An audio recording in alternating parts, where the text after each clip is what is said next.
The story of this pirate city is one that most Americans have never heard of, and once you hear it, you'll realize how close the US came to being ruled by pirates. In today's video, we're going to explore the fascinating history of Blackbeard's Island, a small piece of land located off the coast of South Carolina that played a pivotal role in the fight for control of the Caribbean during the golden age of piracy. This is an amazing story that I can't wait to share with you, so let's get right into it. It all began in 1716 when Blackbeard attacked and looted the Spanish treasure galleon Nuestra Señora de las Mercedes. The galleon was carrying a massive haul of gold, silver, and emeralds from South America back to Spain when Blackbeard and his crew of fellow privateers boarded the ship and stole their loot. The attack took place near the Bahamas and was part of Blackbeard's larger campaign to disrupt Spanish shipping in the Caribbean.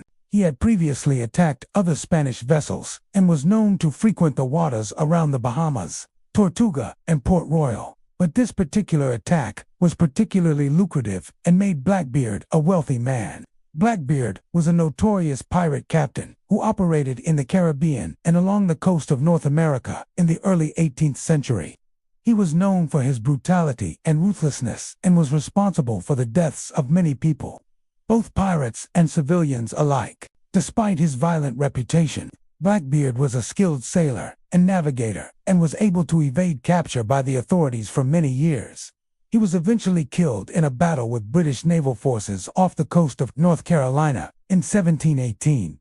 His head was cut off and hung from the bowsprit of the ship that had captured him as a warning to other would-be pirates. After looting the galleon, Blackbeard and his crew set sail for an island in the Bahamas where they planned to hide their treasure. However, due to pressure from the Spanish and British navies, they were forced to abandon their original plan and find a new hiding spot. After sailing north along the coast of what is now South Carolina, they came across a small, uninhabited island which they quickly fortified. They built houses, warehouses, and lookout towers, and stocked them with food and supplies so they could hide out there while they divided up the loot. The island became known as Blackbeard's Island and was located near modern-day Georgetown, South Carolina. It was chosen because it was small and remote enough to be difficult to find, but also close enough to major shipping routes to intercept valuable cargoes. In addition to the structures they built, the pirates also dug tunnels and hid their treasure in caves and underground vaults.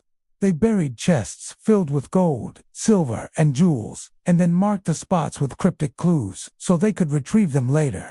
They also brought slaves from the mainland to work for them on the island, forcing them to work under threat of violence. This settlement wasn't just a safe haven for pirates. It was a thriving community with its own economy, government, and laws. There were elected officials to manage the colony, courts to settle disputes, and a system of punishments for those who broke the law. And while piracy was their main occupation, they didn't solely rely on it for their livelihood.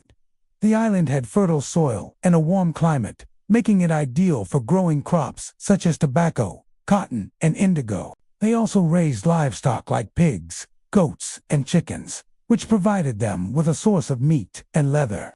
In addition, they had access to the bounty of the sea, with fishing and collecting coconuts, limes, and other fruits, providing them with sustenance and trade goods. Their presence in the area didn't go unnoticed. However, the colonial governors of nearby settlements were aware of the pirates' activities, but they were hesitant to take any action against them. This was partly because the pirates were mostly outlaws from England, not the colonies, and the colonial authorities felt that it was not their place to interfere with affairs in the Bahamas. Additionally, the colonial governors had a complicated relationship with the pirates. On the one hand, they were a threat to the stability of the region and the safety of the colonists. On the other hand, they were also seen as a nuisance to the powerful. Spanish and English navies and some colonial leaders even benefited from the chaos that the pirates created. For example, the governor of Virginia received payments from French privateers who used his ports for supplies and repairs. Despite the official policy of non-interference, there were instances where colonial authorities took action against the pirates. In 1717, the governor of Carolina sent out a group of men to capture or kill Blackbeard, but the mission was unsuccessful. Blackbeard continued to operate in the area, and it was until 1718 that he was finally killed in a battle with British naval forces off the coast of North Carolina. So what happened to this infamous pirate island? As time went on, the threat posed by pirates in the Caribbean began to diminish, and by the mid-18th century, the majority of them had either been captured, killed, or pardoned. With the golden age of piracy coming to an end, the need for a hidden pirate settlement no longer existed.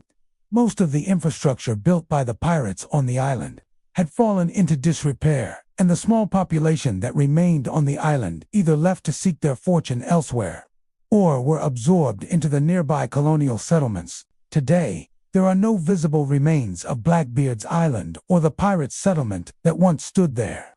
Over the centuries, the island has been eroded away by the sea, leaving behind only stories and legends of the pirates who once lived there.